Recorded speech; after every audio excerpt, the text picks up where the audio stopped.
ఇక ప్రధాని నరేంద్ర మోదీ ఇవాళ పంజాబ్ హిమాచల్ ప్రదేశ్లో పర్యటించబోతున్నారు. వరదల బీభత్సం కారణంగా పంజాబ్లో దాదాపు 50 మంది ప్రాణాలు కోల్పోగా పెద్ద ఎత్తున ఆస్తి, పంట నష్టం జరిగింది.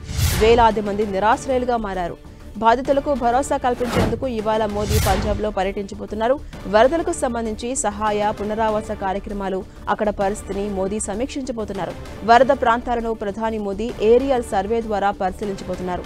వరద బాధిత ప్రజలు, రైతులకు కలుసుకుని వారికి భరోసా కల్పించబోతున్నారు. ఉత్తరాదిలోని పంజాబ్, జమ్మూ కాశ్మీర్, హిమాచల్ ప్రదేశ్, ఉత్తరాఖండ్లో భారీగా వర్షాలు కురుస్తున్నాయి. దీంతో ఆకస్మిక వరదలు ముంచెత్తడంతో పలు ప్రాంతాలు నీట మునిగాయి. వర్షాకాలం ప్రారంభమైన జూన్ నుంచి ఇప్పటి వరకు ఈ 4 రాష్ట్రాల్లో 500 మందికి పైగా మరణించారు. ఒక్క హిమాచల్ ప్రదేశ్లోనే జూన్ 20 నుంచి ఇప్పటి వరకు 95 ఆకస్మిక వరదలు, 45 మేఘ విస్ఫోటనాలు, 132 భారీ కొండచర్యలు విరిగిపడ్డ ఘటనలు నమోదయ్యాయి. దీంతో సుమారు 355 మంది మరణించగా 49 మంది ఆచూకీ లేకుండా పోయింది.